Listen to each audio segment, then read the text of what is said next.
I can see there's quite a connection at the back here. That's good. Look, it's always good to bring a bit of joy to meditation. And tonight, I'm rather pleased Natasha's given me this opportunity, because I'd like to dedicate this meditation tonight to a colleague of mine who suffered a terrible loss. She's at the other side of the country and I can't give her a hug. So I'm going to send her a meditation. And I'd ask you to join me in that. So, most important thing about meditation, of course, most important thing about the practice is being kind to yourself. So I'd ask you to make yourself comfortable. I'll turn down the lights. And just take a moment to arrive. That's what I say to my work group every week. You know, just take a moment to arrive in the Dharma hall. So sometimes we rush into the room and we've left our minds at home. We're still creating lists, planning, but now is your time. Now is the time to bring a bit of joy into your heart, to take the time to relax. So when you feel ready, you can gently close down the eyes. Give the body a little bit of a wriggle and settle down into your cushion or chair.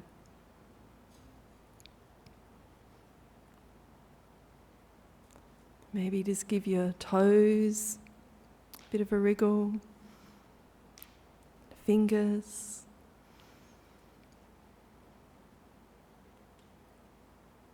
And then feel the connection between the feet and the earth.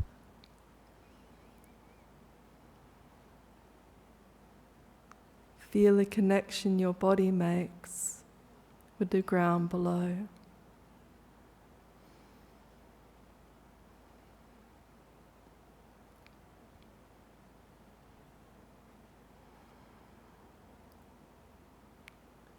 And tonight's meditation will be a little mix of metta and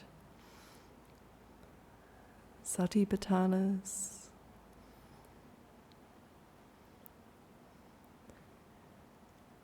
But there's two things I always find helpful. One is to become aware of the body sitting.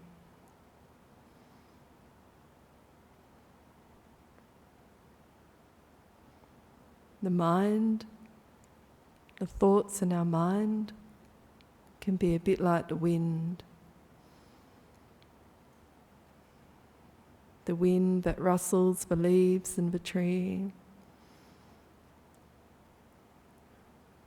that blows the rain sideways. But the body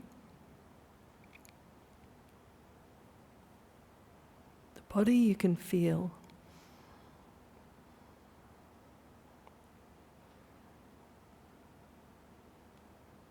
So we can start with a short body scan, developing our mindfulness of the body, feeling those feet on the floor, making contact with the earth, making sure our legs are comfortable.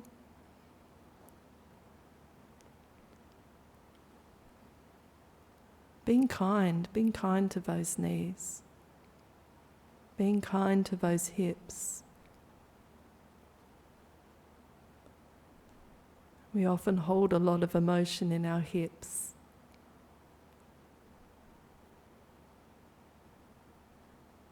So let them relax.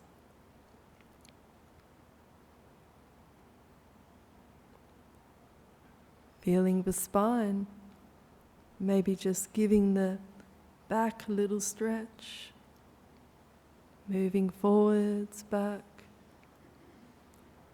It's finding that place of comfort.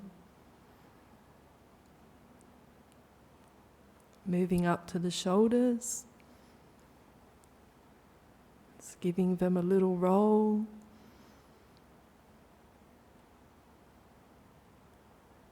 So they find their happy spot.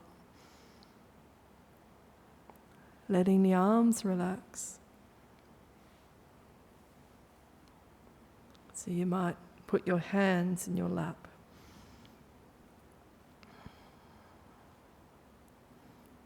Sometimes it's nice to even bring the hands together.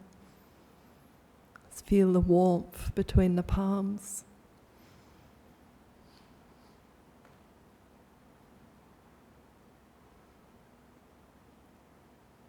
Bring a smile to your face.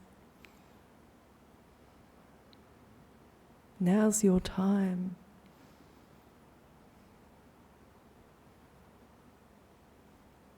Softening the eyes.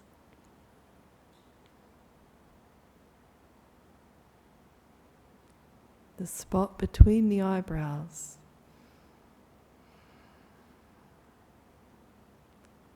Smiling into peace, kindness, gentleness.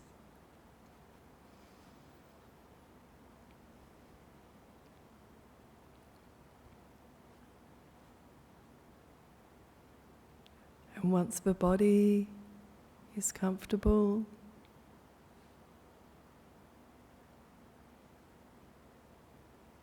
you can invite the breath.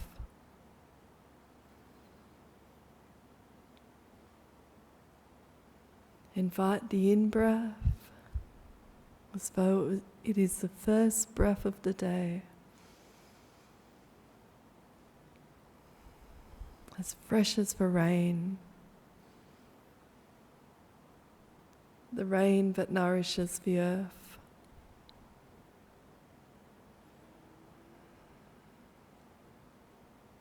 Invite it in.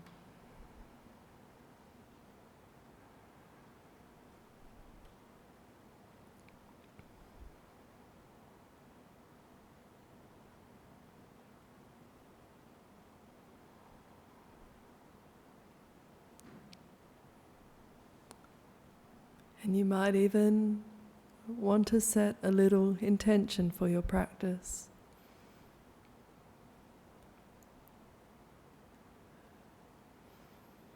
For the next 20 minutes, I'm just going to allow myself to be at peace, to feel the joy in my heart, to feel the goodness of everything around me.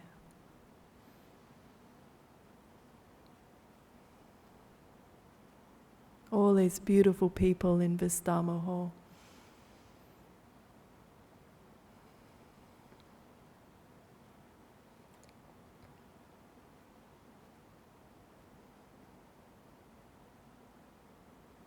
And smile. Let that smile extend right up into the eyes.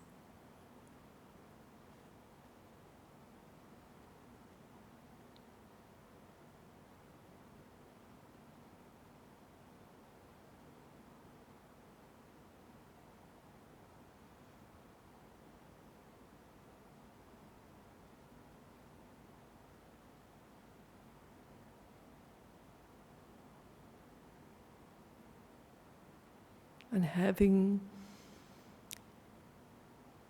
become aware of the goodness of the in-breath, you turn your awareness to the out-breath.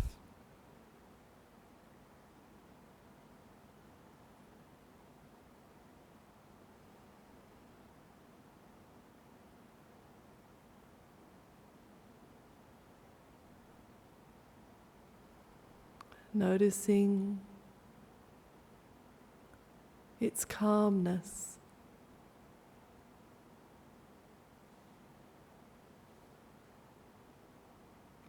Noticing feelings, tranquility.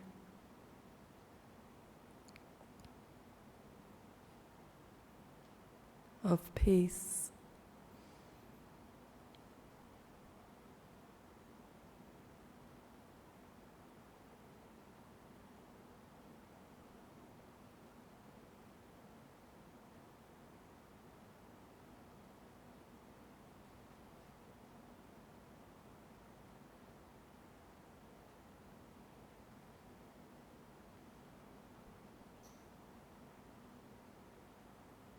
And letting your awareness, your attention come to the heart space.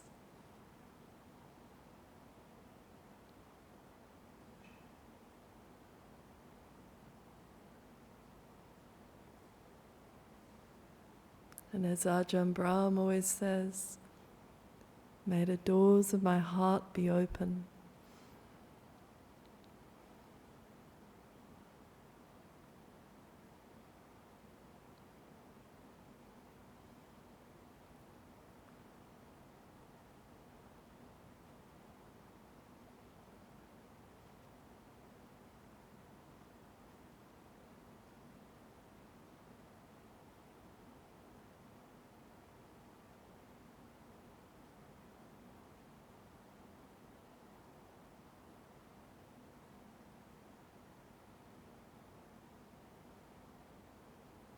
Breathing in peace, breathing out love, kindness, gentleness.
A heart full of love,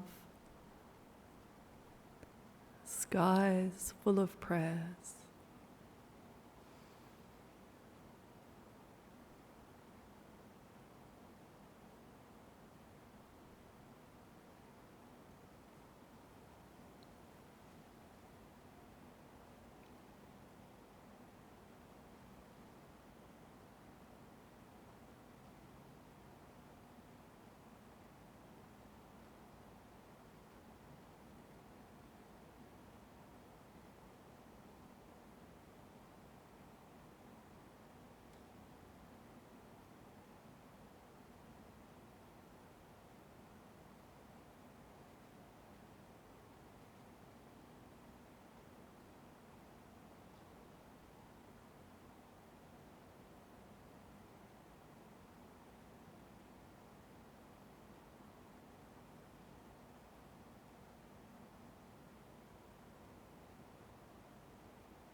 A heart full of love, skies full of prayers.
Heart full of love, skies full of prayers.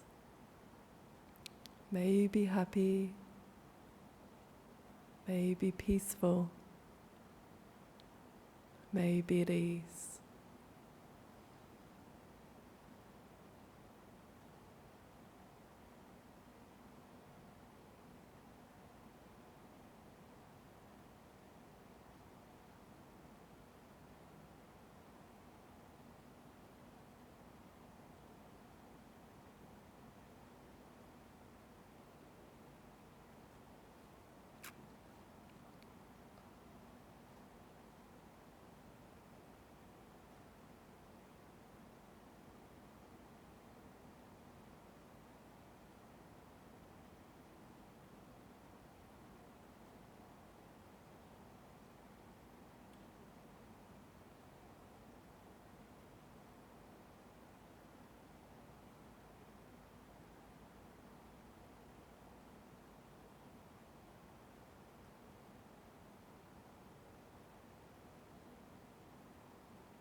So look into your heart space and ask yourself, what does it feel like to be at ease?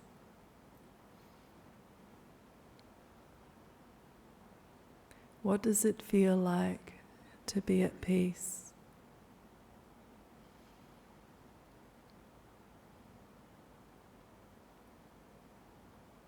And if not now, when do I feel at peace?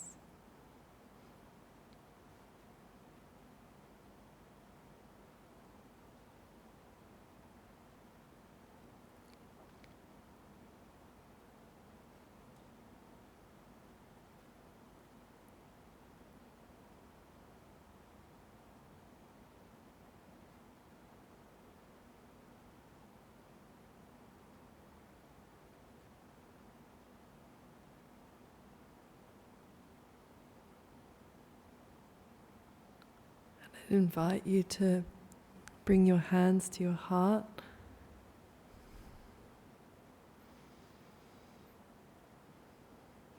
Feel into the heart space. And give yourself the gift of wishing yourself to be happy, to be at ease. May I be happy. May I be at peace. May my thoughts and words be kind and gentle. May I walk this path with ease. And then if it feels right to do so, you might bring someone to mind who's in need of a bit of care and compassion right now, a bit of kindness, and wish for them too, to feel happy and at peace, to have kind and gentle thoughts, to know what it is to be loved and to love. May they move through their day with ease, all their days with ease.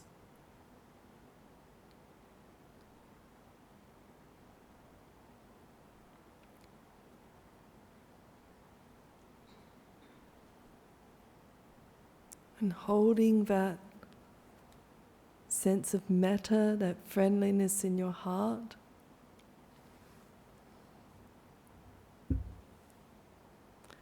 send those wishes out, those good merits out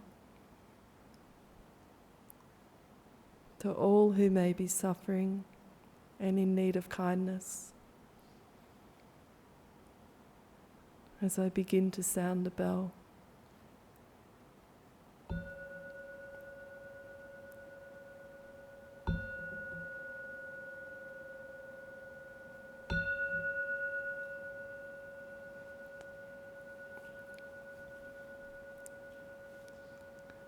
So a heart full of love, a sky full of prayers.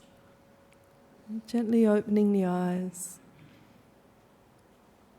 turning to the people next to you and saying thank you. Thank you for meditating together this evening. And now I'd like to invite my friend Natasha, our President of the Buddhist Council of WA, to come and share some wise words with us all. Thank you.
Good evening.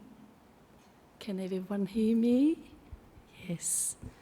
All right. Thank you for the kind introduction and the meditation, the guided meditation by Sandra. I thought that was really clear and wonderful. Do you all feel relaxed? That's good.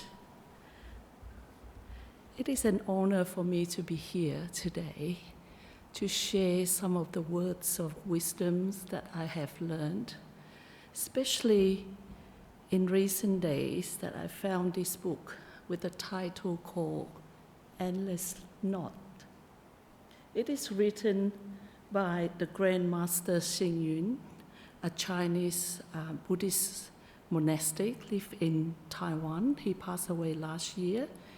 And this book is basically focused on living, dying, and learning.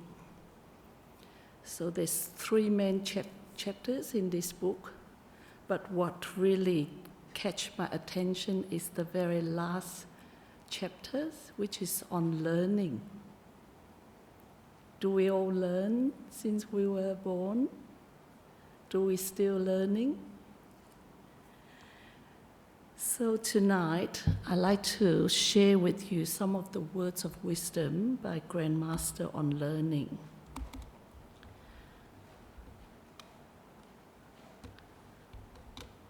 Just let me open this.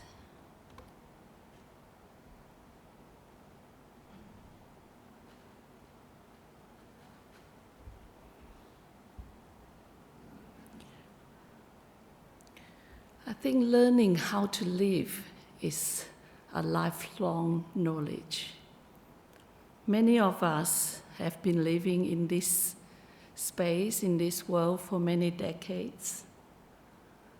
So one may ask, who could not understand how to live? But to know how to live, we must first master how to learn, because living is a non-stop process of learning.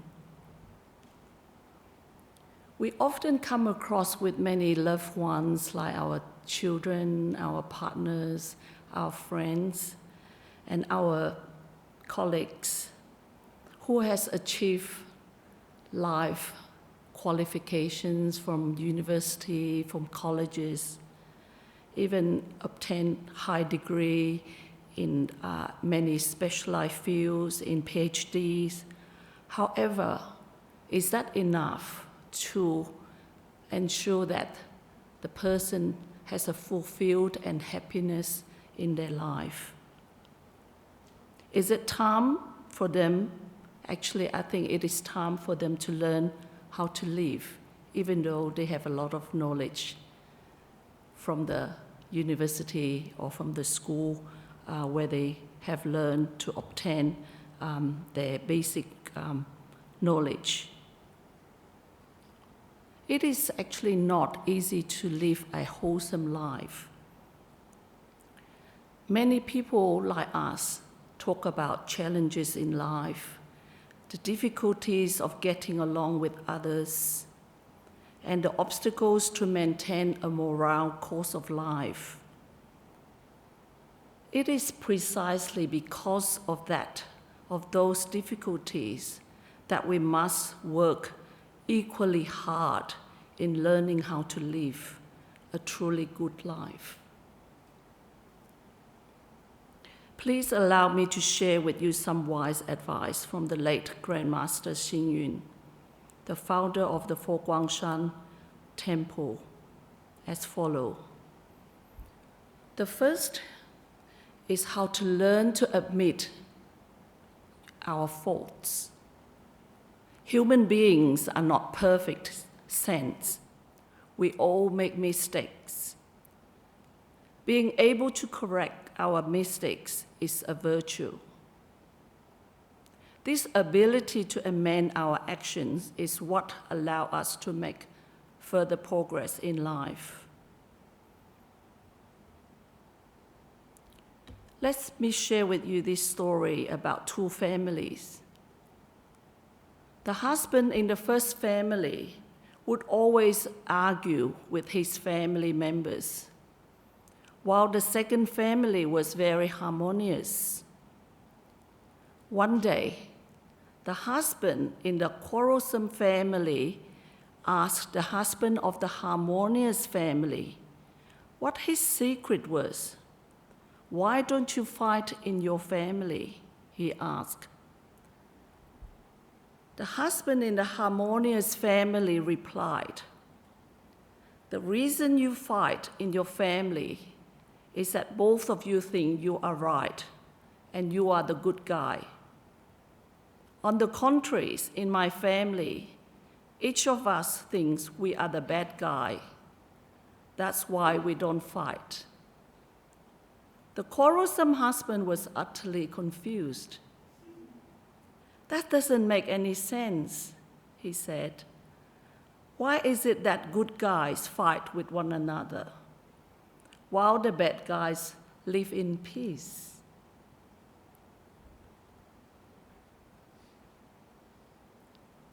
The harmonious husband answered, "Since both of you think you are right all the time, you always think you are right. This is why you argue." He then went on and said, "Suppose someone in your family put a cup on the edge of the table, and it was broken by someone else." The harmonious husband continued, "If you think you are the good guy, the one who broke the cup will not want to be blamed for what happened and will shout, 'Who put the cup there?' And the one that placed the cup at the edge will shout back, 'Why did you knock it down? Why did you knock it over?' It is hard to avoid arguments if you both always believe you are right. However, if the same situation happened in my family, the result will be different." Can you think of the answer? The person who accidentally broke the cup would say, "I'm sorry. I accidentally broke the cup." And the one who set the cup down will say, "It's not your fault. I should never place it at the edge, at the table at the first place." Our family members have no trouble owning up to their mistakes, so there is no need to quarrel.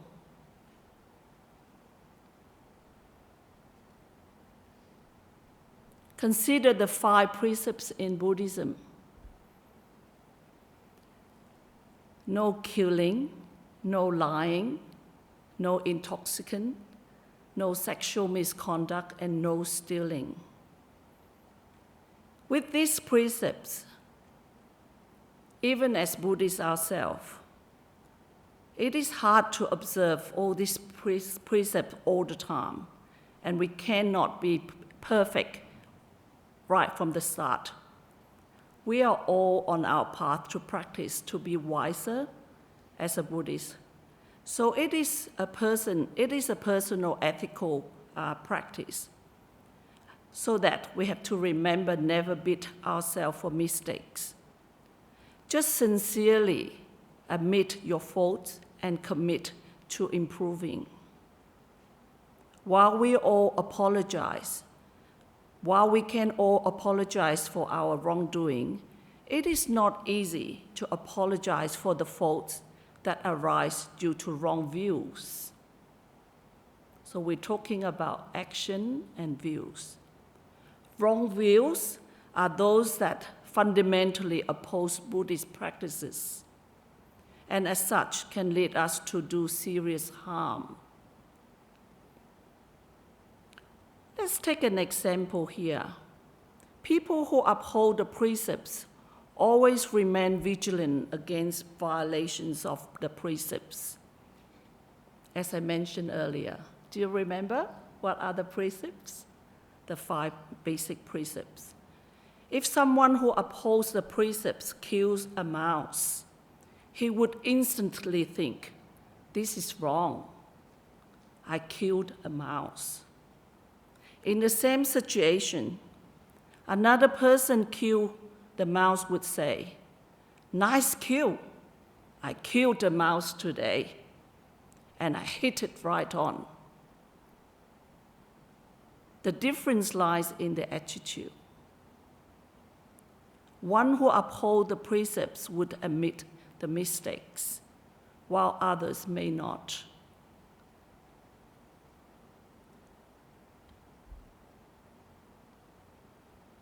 The second advice that I've learned from the Master is how to learn to be flexible. If someone is too tough or too stubborn, one can say that they have a cold heart or even a heart of a stone. But consider this. Our teeth may be hard and rigid, but it will fall out as we get older. On the other hand, our tongue retains its form even though we get older or die. It shows us that things can sustain themselves more easily if they are flexible, just like ourselves. We can survive better if we are more flexible rather than stubborn. Therefore, things tend to be damaged if they are too rigid.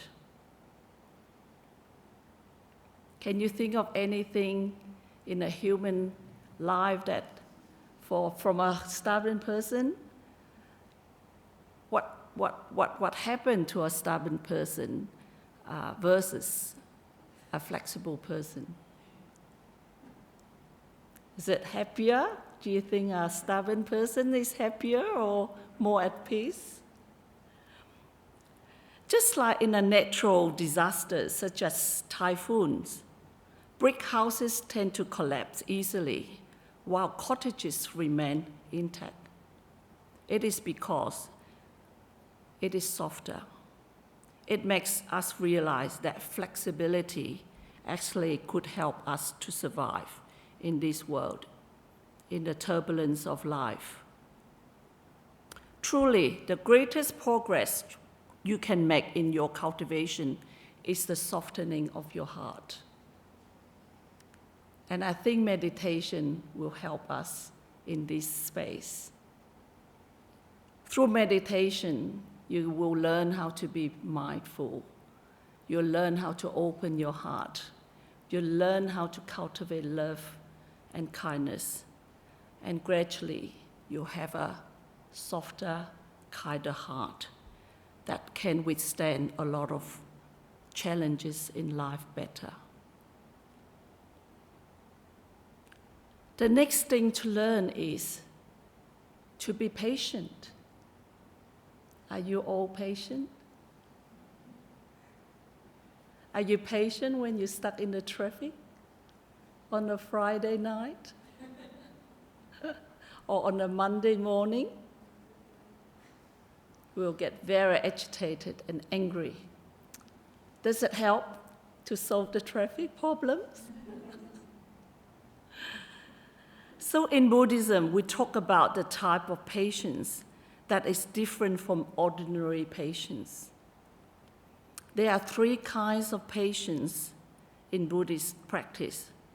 The first one is patience for life, patience for all the phenomena, the patience for the non-arising phenomena as well.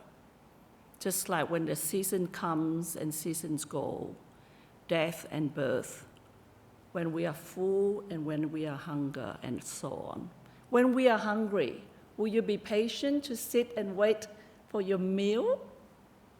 Or when you are very full, will you feel like you're very sick and you blame that why am I eating too much, or maybe someone that's feeding you too much? So what is Buddhist patience? It has actually several layers of meaning. In this context, patience does not necessarily refer to refraining ourselves from talking back when scolded or turning back on something. First, it is referred to the ability to recognize, to know, and to see the patterns of cause and effect. Why am I hungry? Is it because I've been sitting for a few hours and not standing up to go and prepare for my meal? Who should be responsible to prepare for my dinner? And why I'm blaming myself that I'm hungry? Right? So we need to see and to recognize the cause of effect of what's happening in front of us. What is right and wrong, or gain and loss involved in any issues. The next thing is involved, like just as what I just said, is to accept the responsibilities when the situation calls for it. This helps us to alleviate any conflicts and solve problems and resolve differences. There is an interesting story about patience and the Buddha statues. This story tells us, long time ago, there's someone come to the Buddhist temple and pay homage to the Buddha. Each time he bowed before the Buddha statue, he would knock on the big bronze bell. The big bronze bell was very unhappy and later complained to the Buddha. Even though both of us are cast in bronze, people come to worship you and offer flowers and worship and give you fruit. I don't get any of that, the bronze bell said. Instead, they hit me. It is so unfair. I can even hear some of them say, bow to the Buddha without hitting the bell, the Buddha will not believe your pity well. And the Buddha will not believe your pity well. So the Buddha said to him, big bell, don't feel upset or feel bad. I remember when the sculptors were trying to make me into the Buddha statue. If there is a lump around my ear, they would knock me around and beat me. They would knock me and not beat me. If my nose wasn't smooth enough, they would dig and carve into me. I have been pounded by hammers thousands of times and tempered 100 more to become a Buddha, as you can see. That is why people are willing to bow in front of me. But look at you. With a gentle knock, you complain and mourn. Without patience, how could people worship and respect you? Patience doesn't mean suffering. Patience is strength. Patience is the life force. Patience is the wisdom and the understanding that recognize the cause and the condition of the situation, just like in this story that have told us. However, if you truly understand interpersonal relationship, managing people is not difficult either. What is far more difficult from managing people is to managing our own mind. Up to now, do you have a lot of positive learning that you can take away with you from the Buddhist wisdom? I think so too. Once I read this article, I quickly think of tonight to share with you all. The next things the Master like to share with us is how to learn to communicate. Communication is an art. However, in our modern day, we have a lot of advanced scientific inventions. We have internet, we can connect to people easily. But back to the basic, we still need to learn to respect others, be tolerant, be harmonious, and learn to communicate effectively. Countries should not merely resort to force to resolve problems all the time. Developing more advanced weapons had led to endless war like what we witness today. Only when international communication becomes smooth and effective can we have world peace. There is a story about a family in which a son wanted to marry a girl, but his mother strongly disagreed. She said, "If you marry her, don't come back home anymore." The son chose to marry his lifetime love and left the family. More than 10 years passed, the son never returned home, and the mother held a grudge. She think, well, it's fine.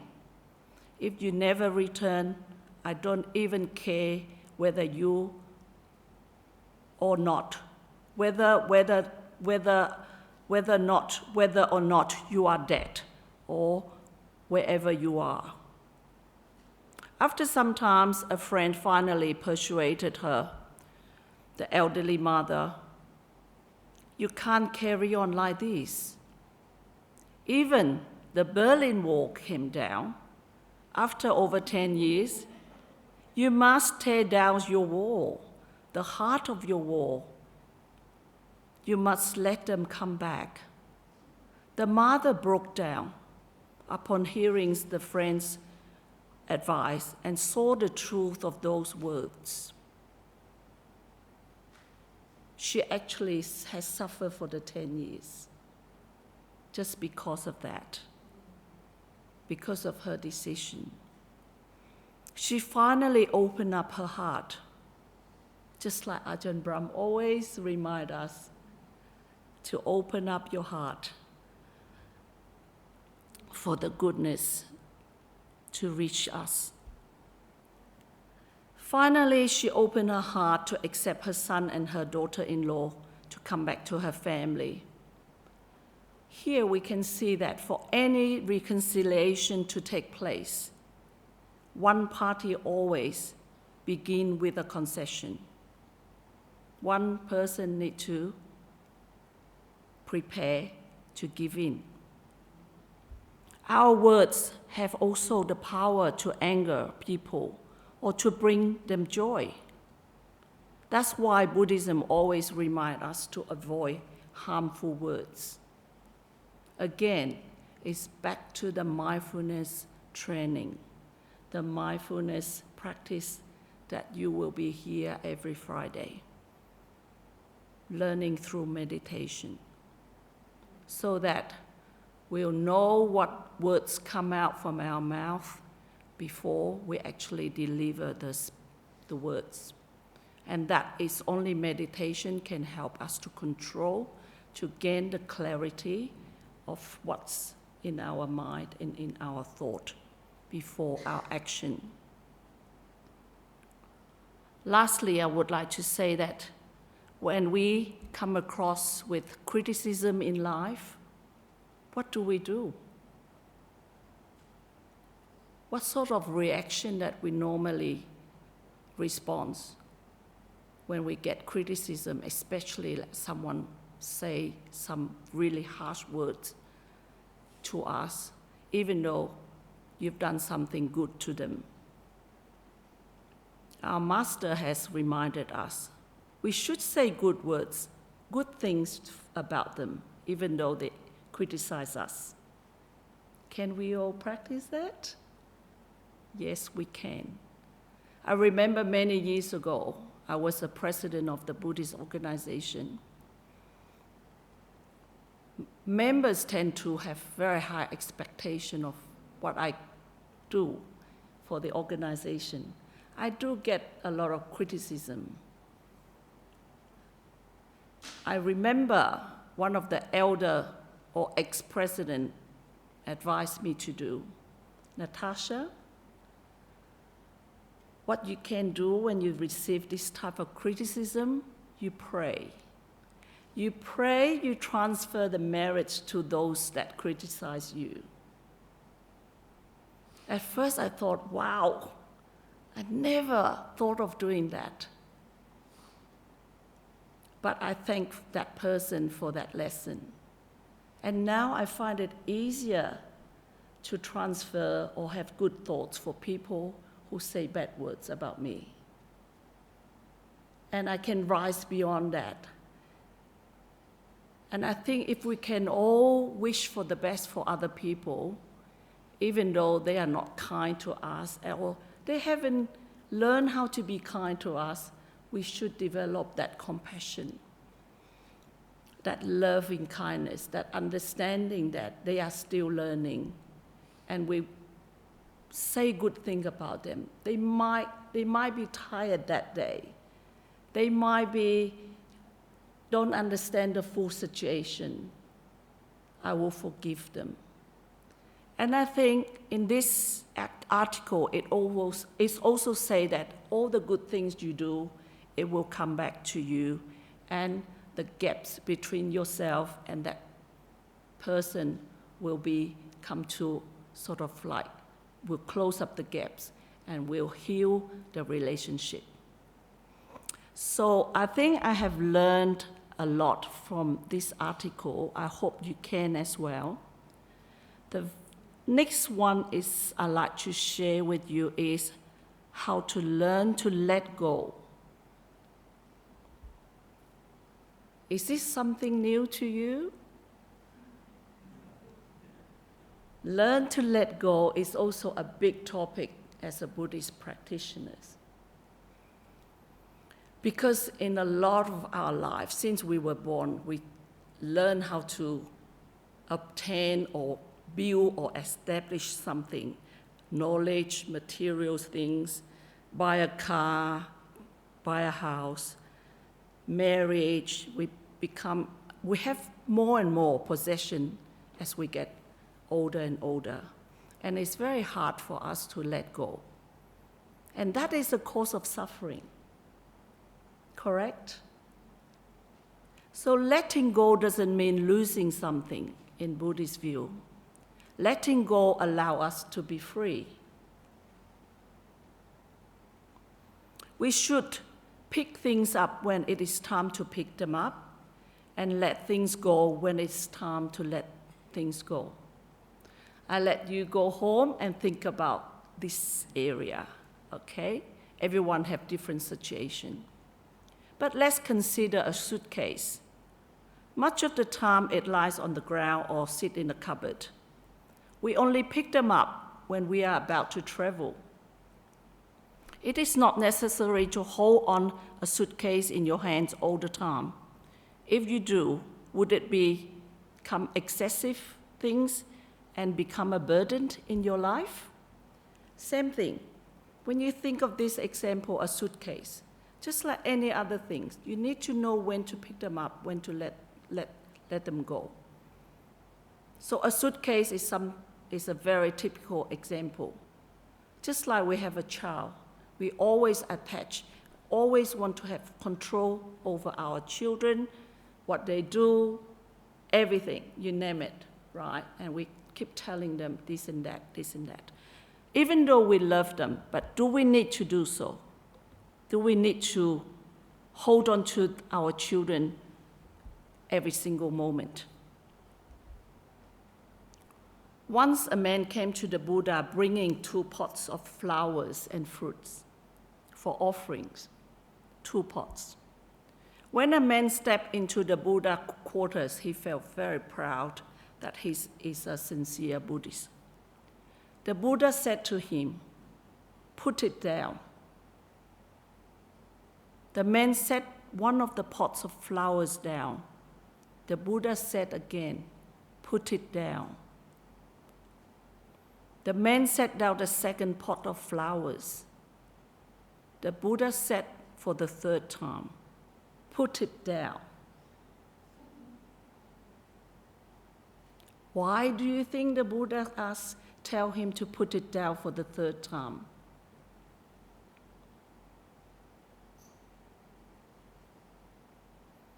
Obviously, he didn't know what to put down.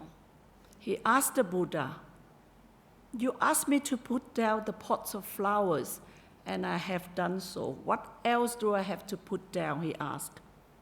The Buddha replied with smiling, "Put down your views.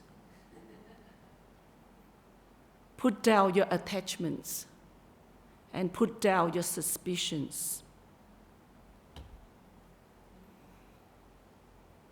So if we don't know how to let go and put things down, even if we have good reputation, we have good wealth, we have status, we have love, and so on, those things will ultimately serve to provide more attachment and stress and suffering for us. So it is back to the wisdom that we need to cultivate in the Buddhist teachings. It is an endless learning in life, and I hope that we all support each other on our path. We all have our own story, and I wish that we all have faith in the teachings, and that is where we can find happiness and more peace in our life. Thank you. Thank you. Actually, in this book, the Master have shared with us few more learning, but I think I will stop here. I think these are the key learning that we can take home with us. If you like to obtain or have a look at this book, you can go to the Fo Guangshan Temple in Maylands. You can find this book and you can have it. I only found it just a few weeks ago. Okay, if they run out of the copies, you might just place an order if you like. It's a very simple reading book, and our Master is advocated for Buddhism for most his life. He passed away at 97 last year. So over 70 years, he devoted Buddhism into Buddhism, and he has written a lot of very easy understanding books that we can all gain and benefit from. So you are welcome to reach out to them. If you have any problem or any query, just contact Sandra, and then she will find the answer for you. Okay, so thank you so much for listening and for the opportunity to have me today. Do you have any questions?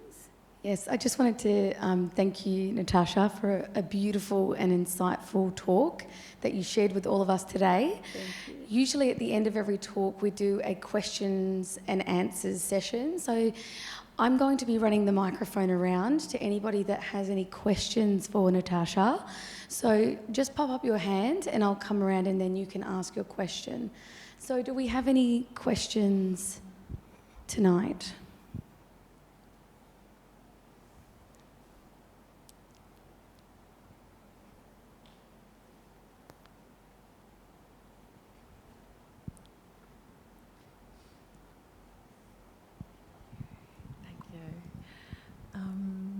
Hi. I was thinking about the mice. Yes. Now, with mice, where I live, it's a problem because it's a genuine question. What do I do with the mice? Because when we have them in the bush, there's a bit of a problem because once we have them, then we have the snakes. Then the snakes take the small mammals, and it affects the entire equilibrium, right? So when we have them in the house, which is very rarely actually, so we're quite lucky, we need to choose. Do we put them outside alive? Do we trap them quick and bury them and give them their prayer? We don't poison them, because if we poison them, an eagle will eat it and die. It's a conundrum. Maybe I'm not Buddhist enough yet. This is a very good question. You're talking about mice. We also encounter a lot of ants, right, in the kitchen, cockroaches, things like that in the household, and like in your case. I think we need to have that compassionate, like you said, if you want to cultivate that compassionate mind and loving kindness, I think all living beings have their right of living. Killing the mice, let's say you kill 5 today, it still doesn't solve the problem and will bring other problems, right? I think if accidentally you kill, that is forgivable, but not purposely kill any human, any beings, any living beings in the Buddhist point of view. So, for example, ants in the house, what we can do is to avoid putting food overnight, clean the kitchen bench very well. For mice to enter the house, you need to be mindful not to open the door, right? You need to go out, you have to close the door straight away. I have been doing that because I have received letter from the council that neighbors have spotted, mice around the neighborhood. So they reminded us. So I think this is some sort of action that we have to be mindful to avoid, right? If something accidentally happened, we normally practice to pray for the killed animal, that they can be reborn in a better realm. We always do that. It's not like we don't think at all. So we always send the prayer to the animal, doesn't matter how small. We'll say the prayer to them that we're sorry and we wish them reborn in a better realm. So I think there's no one answer for your answer, but I think the best is we must have that love and compassion. Why today the mice is the mice?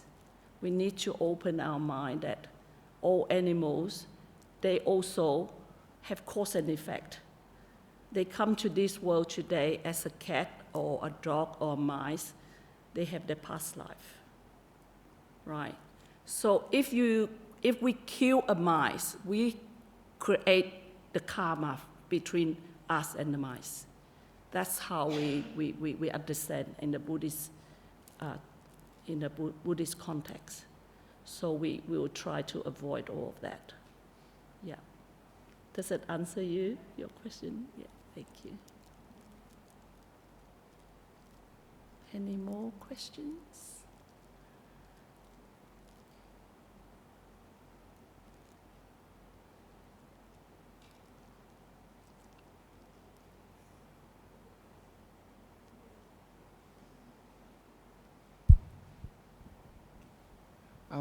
You were talking about like parents with children. So even when you do know, even when you do know that something will hurt your children, should you try and stop them from experiencing their own mistakes? So how far before you should hold on or let go, if that makes sense, what I'm trying to ask? Yep. Yeah. That's one problem I do have, because I've had a hard life being brought up, but yes. Most people have. Yeah.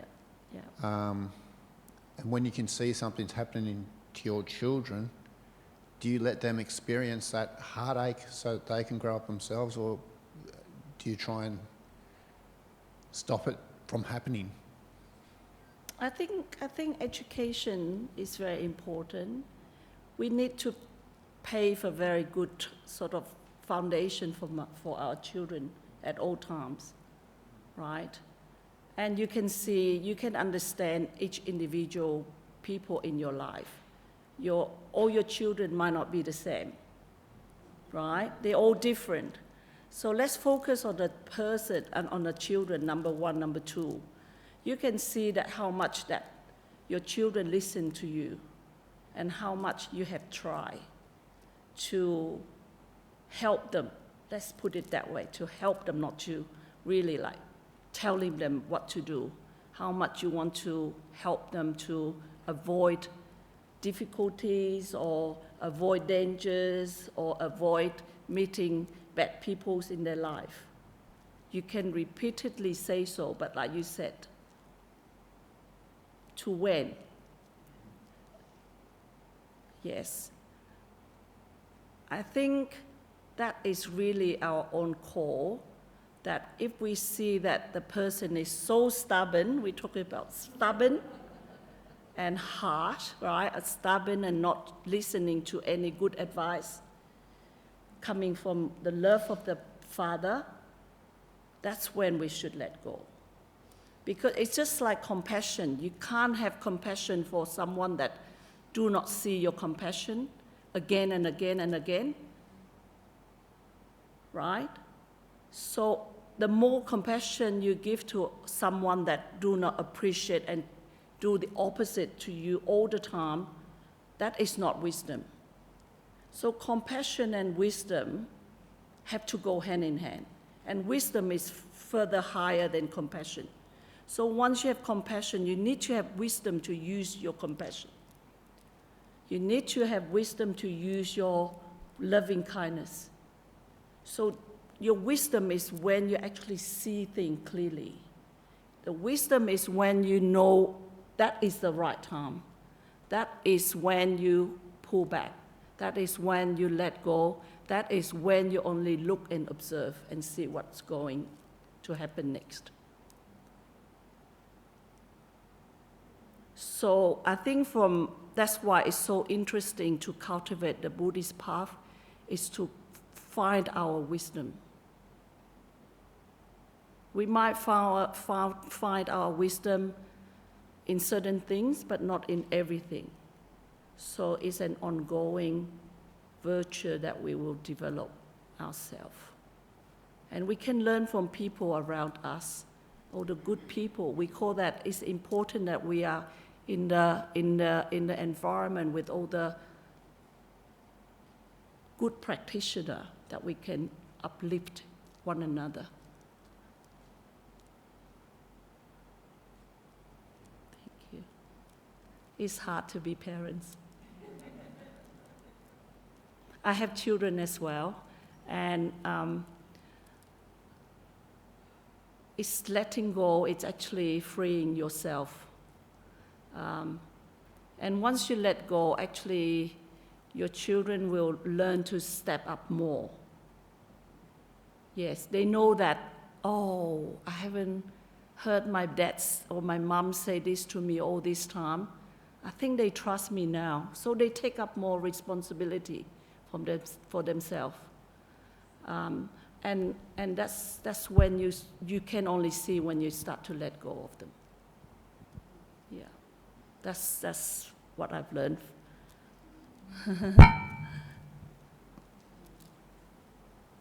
Hi, just a question I'd like to ask is, coming from a Western background where Buddhism in a certain sense is very new, we've only sort of had the kind of religion and philosophy in the last century or two in the West, and I say for myself, one of the difficulties I have in approaching Buddhism as a Westerner is knowing where to begin, because there are all these scriptures, and the Buddha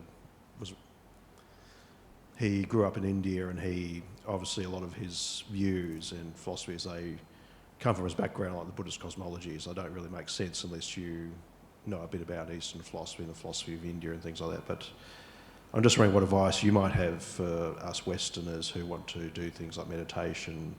So what's a good place to begin? Because for people who have maybe grown up in India or China or Sri Lanka, it's very natural, but for us Westerners it might be something like Christianity, and we coming from perhaps a Christian. Can't hear.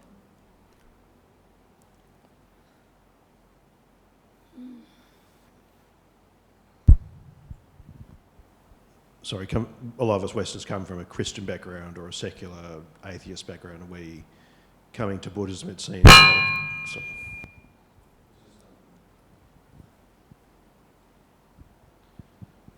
Sorry about that. It's just a bit hard sometimes to know where to start. So I'm just wondering where your advice might be for someone who's coming from the West and wants to try and navigate Buddhism a bit more easily, not knowing where to sort of start.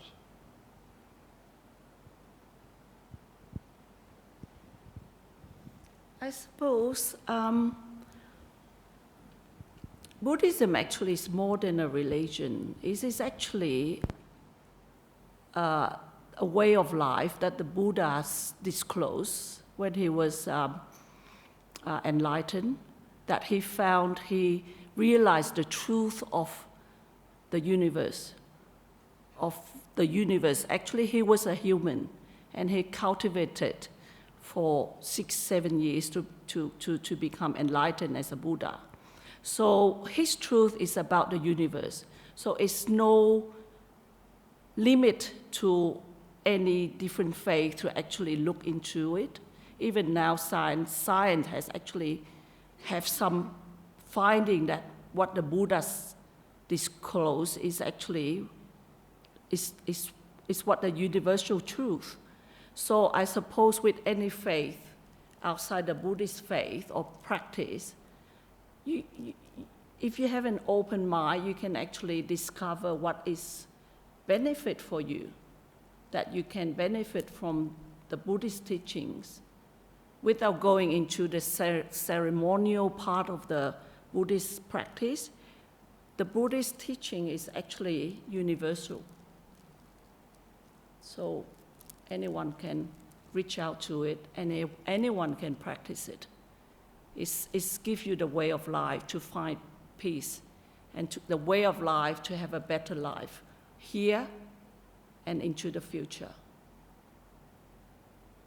Karma is the truth, and it's not created by the Buddha. The Buddha discovered it. He didn't create the law of karma. He discovered that there is karma, the law of karmic in this world. And that's what he shared with us. That's what he's been telling us. There is karmic force. There is cause and effect. And how do we practice and understand cause and effect in this world? He's talking about this samsara world where we live now. He didn't talk about anything outside this universe. He's talking about what he was witnessed in this world 2,600 years ago, which is still exists here with us. So if you think the Buddhist path can help you to eliminate suffering, to find better peace through Buddhist teaching and wisdom, it's free. Yeah. So, like what I said, you don't need to be a Buddhist to study or practice Buddhist. Actually, I witnessed since I become a Buddhist and live in Australia, I find many Western Australians here are actually Buddhists, but they don't know themselves they are Buddhists. Because their behavior, their conducts are more than a Buddhist. So there's no need to label who is Buddhist or not Buddhist or non-Buddhist. A lot of people I know, I see on the street with this action, with their appearance, I can tell that they have that Buddhist kindness. They have that what we call the Buddha nature. Just like the Buddha said, we all can become a Buddha. Just like him. He's not the only Buddha. He said we all have Buddha nature. That's what he said for the first time when he became enlightened. He said, this is wonderful. All sentient beings in this universe have a Buddha nature. That means we can become a Buddha through countless practice. The Buddha didn't become a Buddha of this Sakyamuni Buddha here straight away. It's through many kalpas of life. He was in different life. He was a tiger, he was a deer, he was in many different lives. And the last one was he was the prince, and that's when he became enlightened. So we can practice life after life after life. We come back, rebirth, reincarnation, reincarnation. So that's how we understand in our Buddhist teachings. Life is a cycle. It's only stopped when we become enlightened, and it's break through that rebirth, the realm of rebirth, and we enter nirvana. We will not come back to this life. Otherwise, our rebirth will follow from what we bring to our next life from the karma that we created in this lifetime. So as a Buddhist, we always be very mindful what we do, what we think, how we talk. The three practice in Buddhism is through our speech, through our action, and through our thought. These three core things in essence is what create the you, the essence of yourself. And you can always purify that. Speech, action, and thought. And as you know, thought is very powerful. Your thought, your energy can travel long, long, long way. It's very powerful. Again, speech, one word, thank you. One word, really bad word, is also very powerful. It's like a knife. It can kill a person with the bad words. And action's the same. A lot of people do a lot of good work, and a lot of people do a lot of violent things. So the three things that really, that's really bring out who you are. And in Buddhist practice, this is the main thing that we need to be, ongoing practice to get better and better and get better. Because life is not long. It's 60 years, 100 years, right? And then if we miss out that opportunity, we come back again. And we come back in a different form, and then we start again the rebirth, the birth, the illness, getting old, death, and then come back again. That cycle of four different periods of life. So, but I have confidence that every single moment we do good things. Let's say we can't do good things, but we can transfer the good thoughts. We can pray. We don't have time to do charity work. That doesn't matter. When you see someone did it on the TV, you see someone doing something, praise them. Say that, well done. That is a good thought. That is a good thought. Someone you don't know, you still can say that these people are great people. Thank you for your kind action. Generate that kindness, generate that good thoughts. You'll see slowly it will change yourself because you reach out to them, even though to strangers. You reach out to them through your thought. You will see that your relationship will be better. Your life will be more better because you actually reach out to many people that you don't even know. And that is because of your frequency of your thought. Thank you. Thank you so much, Natasha, for your beautiful wisdom tonight and sharing that with all of us. And thank you to Sandra as well for your meditation.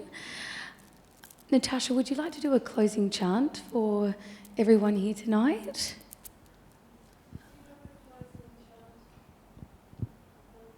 Yeah, I have it in Chinese. Chinese? Okay. I will, okay. I don't have internet here. Actually, yeah. That's okay. I can find it in my phone. Yeah? I can find the English version.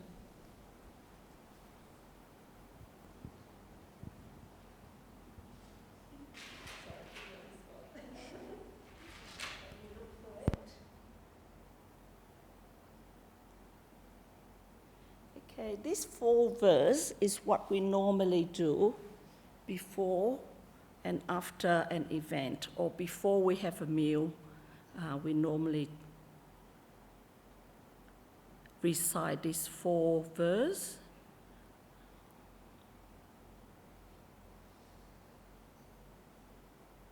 Give me a moment.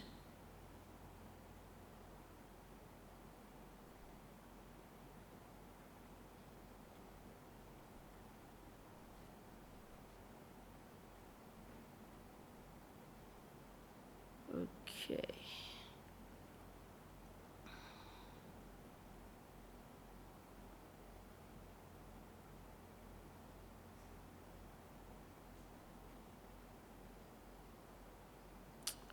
Don't have the English one.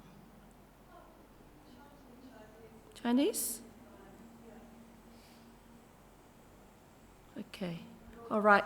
What I need you to do, you just put your palm together.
Thank you very much.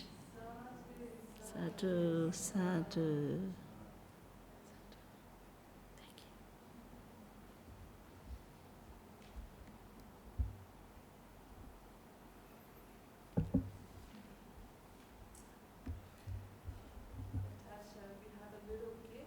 Oh. Oh, thank you. You don't have to, but thank you, thank you. Thank you, everyone. Have a nice and safe weekend. Thank you.